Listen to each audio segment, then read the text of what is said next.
नमस्कार. आज आपण एका खूपच इंटरेस्टिंग टूलबद्दल बोलणार आहोत, स्वॉट विश्लेषण. हे असं साधन आहे जे आपल्याला स्वतःला अधिक चांगल्या प्रकारे ओळखायला आणि आपली ध्येय ठरवायला मदत करतं. चला तर मग बघूया हे नक्की काय आहे. कधी विचार केलाय का की आपली खरी ताकद, खरी क्षमता नेमकी कशात आहे आणि ती ओळखायची कशी? हा प्रश्न बहुतेक सगळ्यांनाच कधी ना कधी पडतो आणि ह्याच प्रश्नाचं उत्तर शोधायला सोर विश्लेषण मदत करतं. तर हे सोआर विश्लेषण म्हणजे नेमकं काय आहे? सोप्या भाषेत सांगायचं तर हे एक प्लॅनिंग टूल आहे. पण याची खासियत काय माहितीये? हे आपल्या कमतरतांवर नाही, तर आपल्या सामर्थ्यावर, आपल्या ताकदीवर फोकस करतं आणि यातूनच भविष्यासाठी एक पॉझिटिव्ह विजन तयार होतं. आता बघा, अनेकांनी स्वॉट ॲनालिसिसबद्दल ऐकलं असेल, बरोबर? पण सॉर आणि स्वॉटमध्ये एक मोठा फरक आहे. जिथे स्वॉट आपल्या कमकुवतपणा आणि धोक्यांवर जास्त लक्ष देतं, तिथे सॉर मात्र संधी आणि आकांक्षांवर फोकस करतं.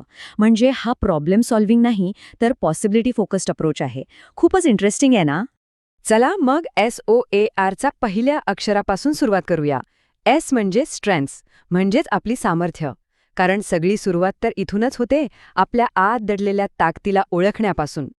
सगळ्यात आधी हा प्रश्न स्वतःला विचारा. अशी कोणती एक गोष्ट आहे जी आपल्याला इतरांपेक्षा वेगळं, युनिक बनवते?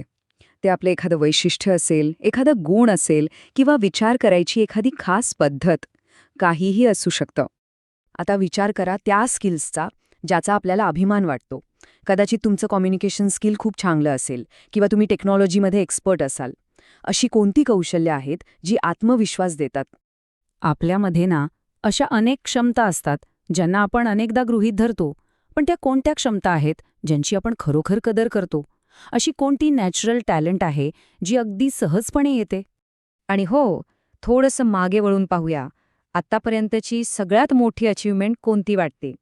कारण यातूनच आपली खरी ताकद कशात आहे याचा अंदाज येतो. तर मुद्दा हा आहे की आपली सामर्थ्य ओळखणं म्हणजे काय?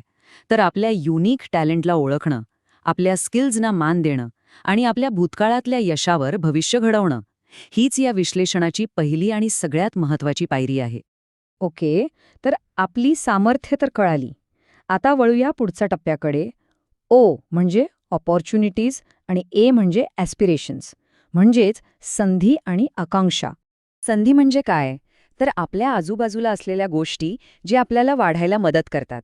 हे एखादं ट्रेनिंग असू शकतं, योग्य मार्गदर्शन करणारे लोक असू शकतात किंवा मदत करणारा एखादा ग्रुप. जरा विचार करा, आपल्या आजूबाजूला अशा कोणत्या संधी आहेत? एखादा नवीन कोर्स आहे का? किंवा एखादी कार्यशाळा ज्यातून नवीन स्किल्स शिकता येतील?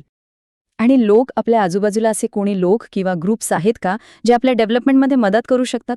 कारण कधीकधी एक चांगला मेंटॉर किंवा योग्य मार्गदर्शन खूप फरक पाडू शकतं. संधी बाहेरून येतात, बरोबर. पण आकांक्षा त्या पूर्णपणे आपल्या आतून येतात. आपल्या मनातल्या इच्छा, आपली स्वप्न, आपल्या महत्वाकांक्षा हेच तर आपलं आतलं कंपास आहे जे आपल्याला दिशा दाखवतं. आता एक खूप महत्वाचा प्रश्न. भविष्यात आपल्याला कसं बनायचं आहे? एक व्यक्ती म्हणून आपली ओळख काय असावी? आपली मूल्य काय असावीत? आणि थोडा लांबचा विचार केला तर भविष्यात आपण स्वतःला कुठे बघतो? आपली लाँग टर्म ध्येय काय आहेत? हीच आकांक्षा आपल्याला पुढे ढकलत राहते. चला, आता येऊया SOR विश्लेषणाच्या शेवटच्या पण अत्यंत महत्त्वाच्या घटकाकडे. R फॉर रिझल्ट्स, म्हणजेच अपेक्षित परिणाम. रिझल्ट्स म्हणजे काय? तर असे ठोस, मोजता येण्यासारखे परिणाम जे सांगतात की आपण योग्य मार्गावर आहोत की नाही. हेच तर आपल्या स्वप्नांना सत्यात उतरवतात. आणि यश म्हणजे नेहमीच फक्त पैसा किंवा पद नसतं, नाही का?